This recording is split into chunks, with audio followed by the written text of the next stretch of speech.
What?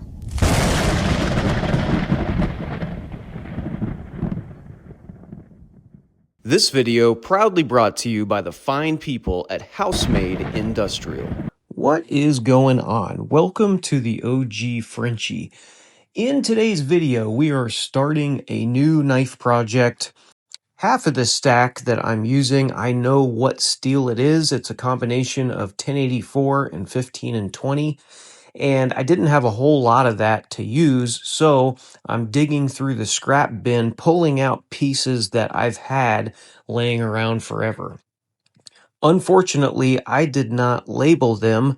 I had them all cut up into the right sizes, but I wasn't sure what was high nickel steel and what wasn't. So it'll be interesting to see at the end of this what kind of a pattern we get. I'm doing my best to stack these the way I think they should be stacked, but it'll be a little bit of a mystery and we won't really know what it's going to look like until we get the knife blades done. So here we are on the garage floor, aka the welding table, throwing this billet together. Once I get it welded with just a few beads on the corners, I throw it in my can of WD-40, and then we're pretty much cutting straight to the next shot, which is the completed billet. And that is because I did this maybe a month ago, and I didn't record any of that first round of forging. It was pretty much all done on a live stream, and so that's kind of where we're picking back up. So this billet that I'm grinding here is just the very first initial billet. I think it's roughly 15 layers of alternating steels, or at least that's what I think. It could be different. We don't really know how many layers because we really didn't know what steels we were stacking onto each other. But that's part of the fun of doing this, is it's kind of like a mystery. You don't really know until you get to the end. Once I get them cleaned off a little bit, take them to the bandsaw and cut them into 4 different pieces, and now we can focus on cleaning those pieces up and getting them ready to forge weld back to one another. So if I did my stack right, we should be at about 60 layers, and if I screwed some of them up, we might be a little shy of that.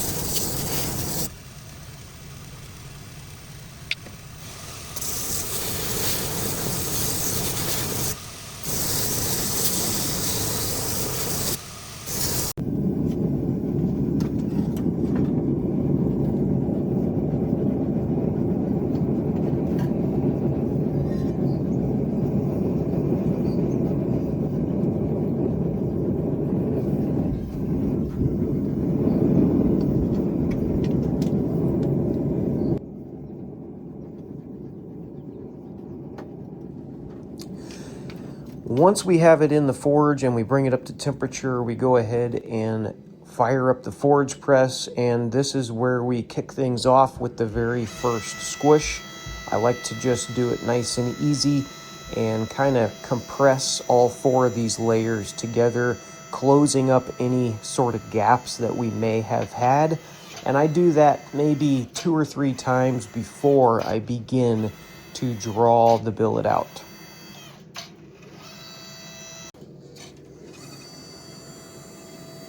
Here's a shot of what's going on behind the camera. It's pretty much just trying to give it a quick press, pulling it out and cleaning it off, putting a little bit of borax on the billet and putting it straight back in the forge.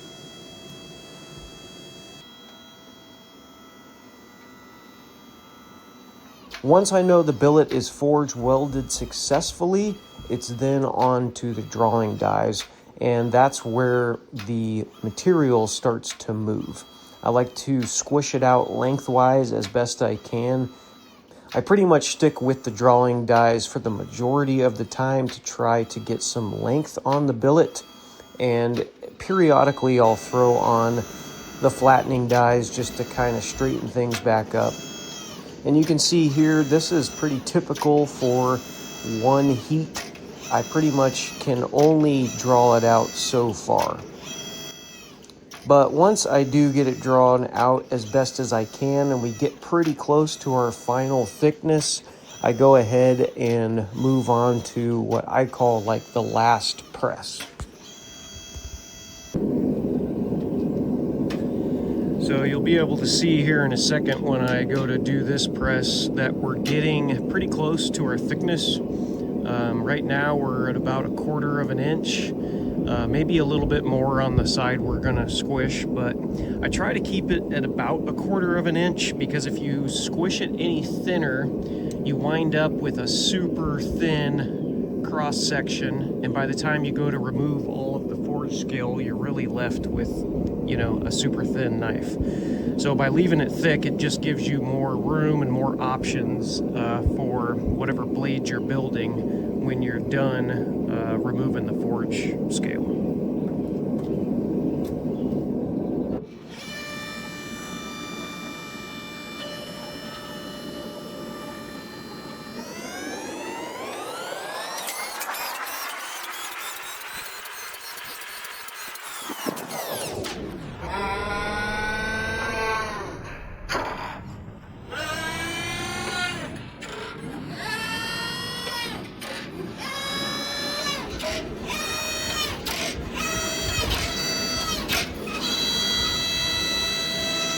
See, that's a pretty good thickness to stop on the press and start hand hammering. I really like to take it to the anvil to kind of finish it off. The last couple that I've done, I haven't really done that step, and I pretty much end with these dies. I could throw on the flattening dies, and they do kind of squish it flat a little bit. But because the forge press is still fairly weak, it just doesn't have the squishing power because the surface area on these flat dies are so large that it really doesn't squish it quite like hand hammering. Plus, once you bring it over to the anvil, it's just a lot easier to get a good surface finish with the hammer. And that way you're not spending forever on the grinder trying to remove all of the forge scale on here, and you're already starting with a nice smooth surface so that you don't have to grind all those little dips out from the drawing dies, if that makes sense. So that's what we'll do. We'll go ahead and move over to the anvil and we'll hammer this thing out some.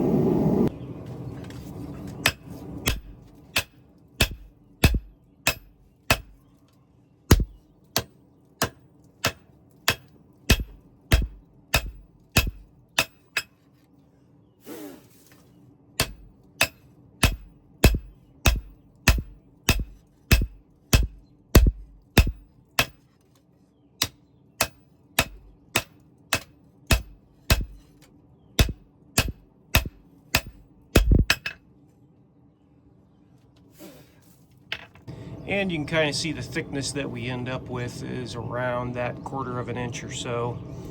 And it gets a pretty good smooth finish. It's kind of hard to pick it up in the video, but in here you can still see some of the marks from the drawing dies.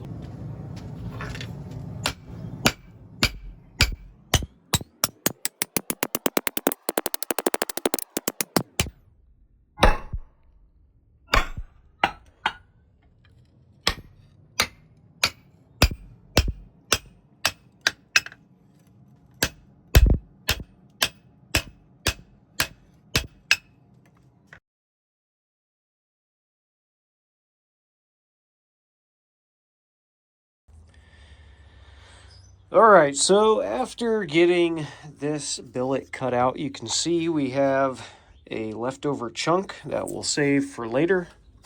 And then I was able to make 2 of these and 2 of these little daggers.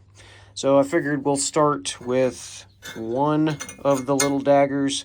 These other ones, again, I'm going to have to put back in the forge to squish out the tang material. But this one, we were able to fit the whole profile on it without forging it out.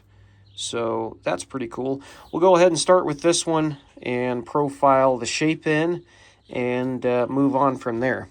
What's cool about cutting these out as well is you can see the inside of the steel, and it looks really good. There aren't any delaminations anywhere. This is all one solid chunk of steel. Now there may be some here where we had the edges at, and honestly this is cutting it a little bit close, but once we get this little piece removed, we'll be able to take a better look at the edge and see if we need to dial it back some.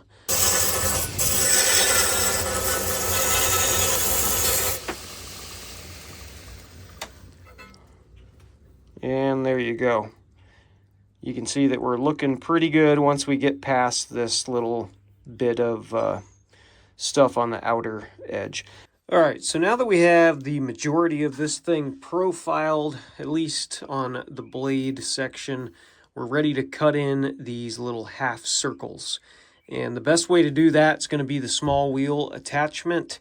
And I will put a link in the description of the video to send you over to get this small wheel attachment from Housemade. I've done several videos on not only the grinder, but the actual small wheel attachment. It is really just invaluable. There are so many different applications you can use this thing for. This is the perfect example of how to grind in really small, tight radiuses like this. This is the best method by far. So be sure and check the link in the description if you're interested in getting one of these. It really is affordable and worth every single penny.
Okay, so now that we have the tang cut and the ricasso and tang transition looking pretty good, I think we're ready to start talking about what we're going to do for the handle. Now, I have always wanted to try a frame handle, and I have not done one yet. So I think that this little blade would be a great candidate for that. I have a piece of spalted ash that I was given, and I dyed and stabilized it. And then I think we'll use this for the frame part. And then I got these from my wife for Christmas. I'm not sure what they are, but definitely look cool. And I think they would look really good with this stabilized ash. This is a really nice piece of wood. I was actually given this wood and some others from a guy named Bo. And if you have been following my channel for a little while, you may remember the Tom Brown tracker inspired knife build that I did. This is that guy. He gave me a bunch of wood, and in return I made him that knife. And he has since got a hold of me and said that he loves his knife and wants me to make another one. So I have another commission piece to do. And if you step out here, you can see these awesome bandsaw blades that he gave me from his wood mill. Now, I have no idea what metal these are, but I think that they would make really good steel for chopping up and trying to make some Damascus with these. I've got 4 of them. They're really quite large, and I know that this is going to be plenty of steel to make a knife for him. I will try to insert his design on the screen here somewhere, see if I can do that. You can see it's kind of like a sort of like a sheep's foot slash backwards Tonto sort of vibe going on, maybe a Warncliffe. I don't really know what you call that, but it's a pretty basic, simple design that's tried and true, and it shouldn't be too hard to make. So I'm really excited to do that in an upcoming build. And in fact, once we get this knife done, I may run through the other 3 that I have in here, but that build will be coming up soon, and I think it'll be cool to get started on using those bandsaw blades. Yeah, once I get this one done, then I'll be jumping on to these other 3 pieces that we have left over, and just really making these as knives to sell on our store. So yeah, I just thought it'd be really cool to keep making a few blades that would be cool to sell. They'd be small EDCs, and they'd be Damascus, but they'd be relatively reasonable for someone to purchase. Anywho, let's go ahead. Let's work on maybe the frame part. Let's jump to that and see what kind of progress we can make. We're gonna pinch it and just trace it out, and then we'll go ahead and cut out the spot where the tang is gonna go.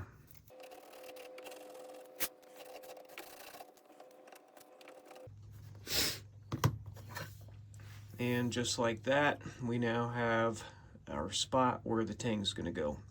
So we'll go ahead and bring it over to the bandsaw, cut that out, and then we'll be able to slide this on down to the tang.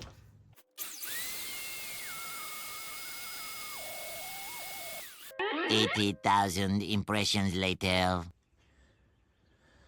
All right, so now that we have both sides complete, I'd say that's a pretty good stopping point for the pre-heat treat thickness. Let's go ahead and fire up the forge, and we'll run some grain refinement cycles on this and get it heat treated.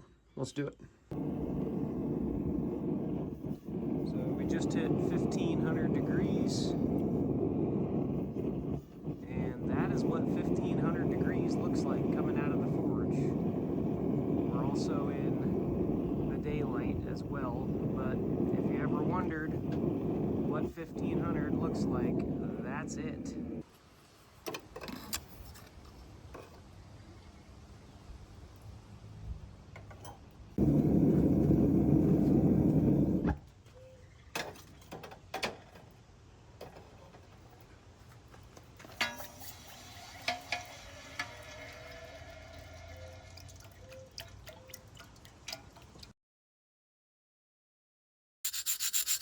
But it's definitely not digging in whatsoever, like at all.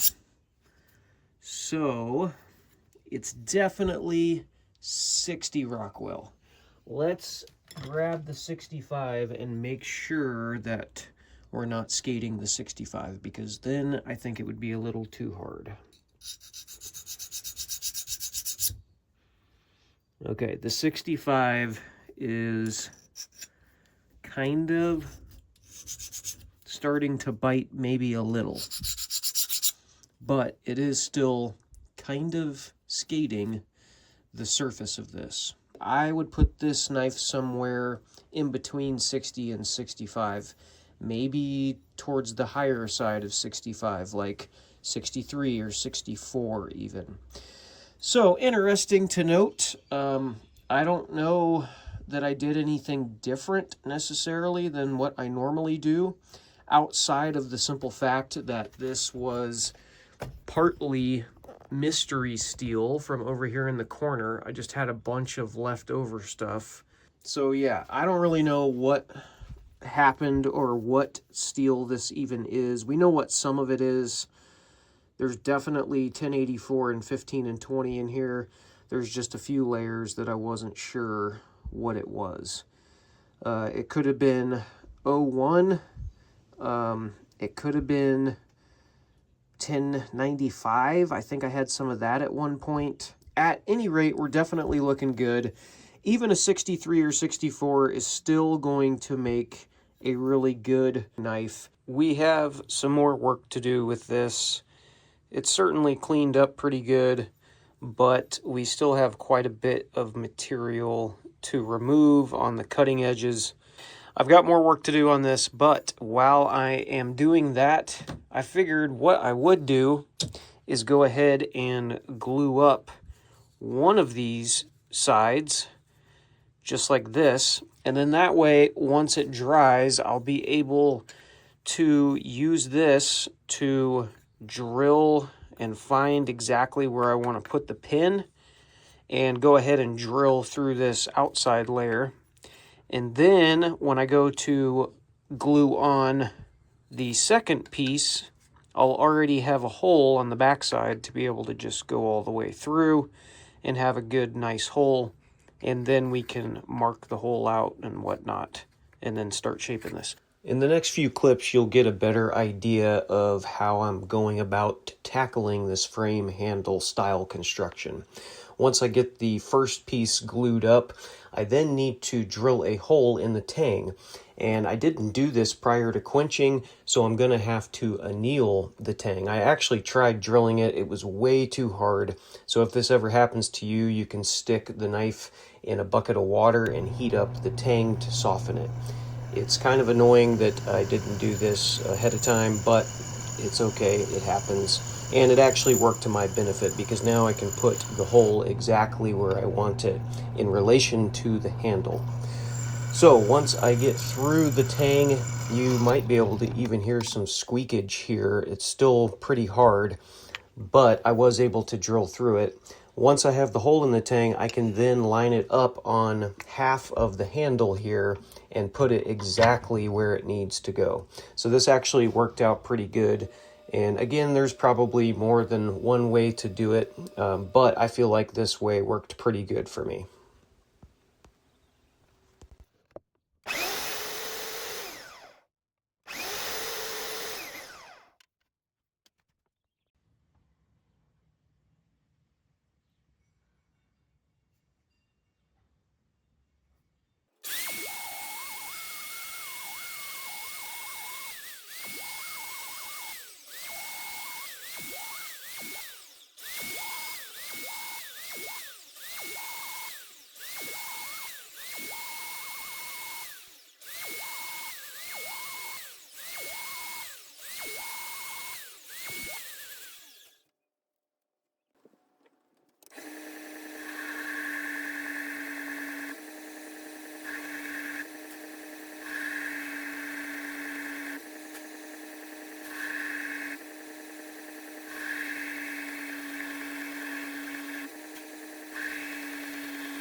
Well, there we go.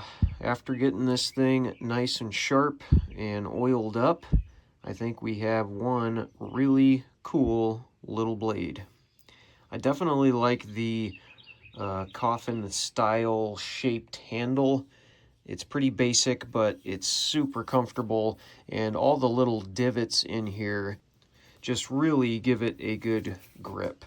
I'm not exactly sure what this material is. I think it's probably micarta, maybe, or some form of resin, but it's definitely cool, and it's going to make a great little knife for somebody. I really kind of like the idea of coloring the maker's mark. It's something that I've always wanted to do, and I wasn't really sure how to do it.